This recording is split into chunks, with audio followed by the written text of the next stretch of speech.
Šiandienos tema yra mokykla ir viską apie ją. Taigi pasidarykite arbatos ir važiuojam.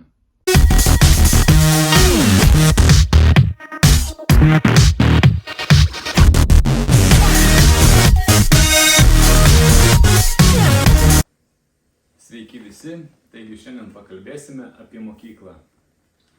Kas, kaip ir kodėl. Tai pradėsiu nuo paveikslėlių, kadangi noriu viską pateikti labai išsamei ir rodyti kas, kaip ir kodėl. Taigi pradedam. Čia yra, nežinau ar matosi gerai, automobilis prieš 150 metų. Taip jis atrodė, čia yra garo variklių varomas automobilis, kuriuo važinėjo Kanadoje kunigas prieš 150 metų. Modernus automobilis atrodo taip, tai yra Ferrari hybridas, kuris bus išleistas ar jau išleistas šiais metais. Vienas moderniausių su visais įmanomais naujovėm ir visa kita. O tai va atrodė klasė, mokykla prieš 150 metų, jeigu matot, va jį atrodė taip. Ir dabar pažiūrėkim, kaip atrodo moderni mokykla. Moderni mokykla atrodo lygiai taip pat, nieko nesiskiria ir ta prasme atsirado tik tai kas projektorius, tam tikri kompiuteriai, kažkur tai dar naudojasi ten kažko tai modernesniu, bet esmė ta, kad žmogaus mokymas yra labai svarbus dalykas ir nuo pat mažų dienų.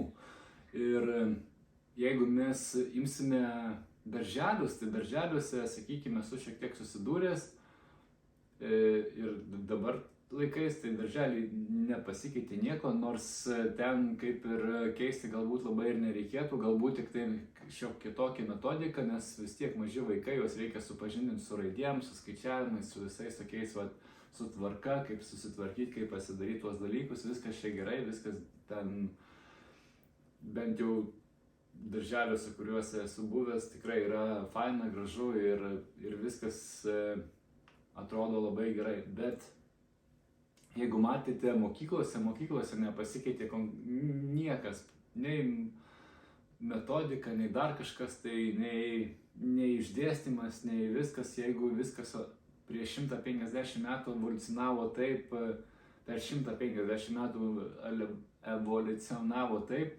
stipriai, tai pati mokymo sistema, klasės ir viskas nepasikeitė visiškai niekaip. Ir kas yra mokykla? Mokykla yra tai, kad ateina jauni vaikai 7 metų ir išeina 18 metų, baigia 12 klasių. Ar tie 12 metų kažką duoda jų gyvenime? Galbūt kažką ir duoda, bet jeigu mes žiūrėsim statistiką ir skaičius, tai mokyklos baigimas, universiteto baigimas ir taip toliau nežada absoliučiai nieko.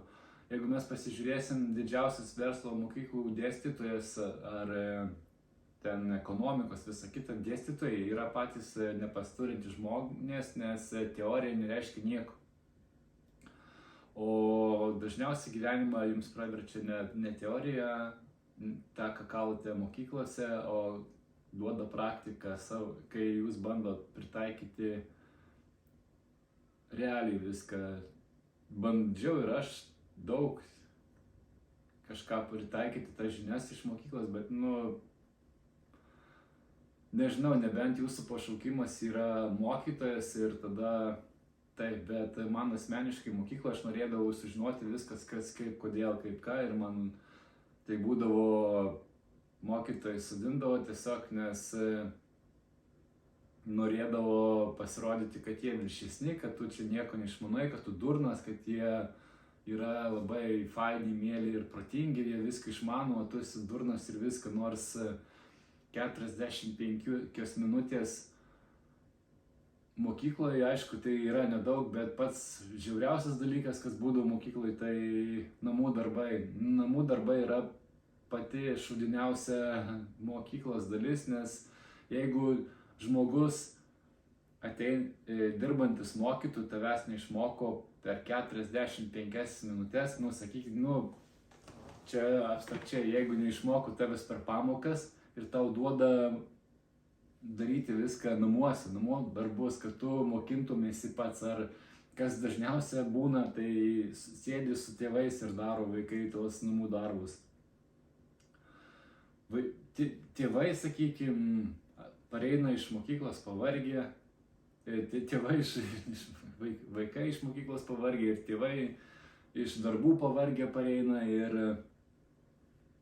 tai yra, sakykime, labai didelis krūvis, kai dar tėvai turi atsisėsti su vaikais, ruošti namų darbus, mokinti dar kažką. Tai viskas gerai yra su mokytojais, viskas gerai yra su tais žmonėm, bet pati sistema, jūs pasižiūrėkite, mokytojai moko visko, sakykime, ten per 6-7 pamokas, kiek jie dabar turi, nežinau, mokykloje, ir paskui dar turi sėdėti 2-3 valandas namuose, kad paruošti namų darbus.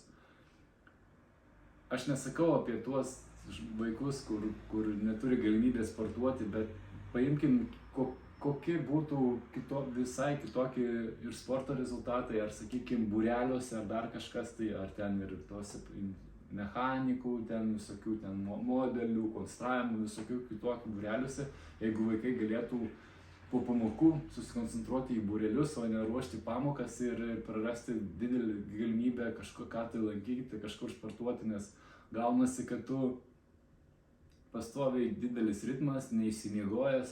Aš pats dar mokykloje lankydavau rankinį, tai būdavo taip, kad tavo diena nuo 6 ryto iki 10-11 vakaro, nes būdavo 6-7 pamokos, tada grįžti namo, kažką užkandi, važiuoji treniruotis, po treniruočių sėdis, darai pamokas ir visą laiką būni neįsimiegojęs, nepailsėjęs ir nuo to nukenčia visi rezultatai ir visa kita.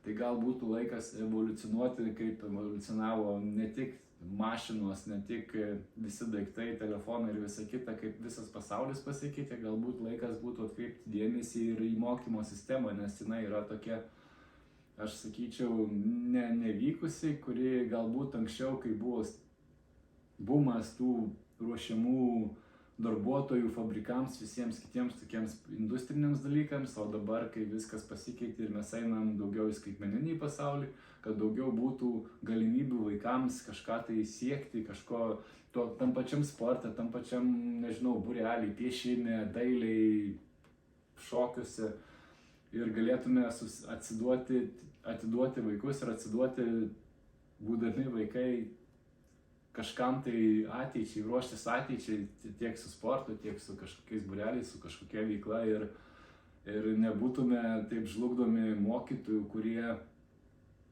sako, kad tu paklausi klausimų, kaip kas ką, tau sako, eik iš klasės, ar tu toks ir anoks, tu durnas, tu ten nenoriu minėti ir prisiminti tų žodžių, kurie ten būdavo ten ir man asmeniškai sakydavo mokytojai, ir labai palinkėčiau, kad visa ta mokymo sistema evoliucionuotų taip, kad būtų sukoncentruota paruošti asmenybę, o ne darbuotoją. Taigi šiam kartui tiek ir iki malonaus, iki.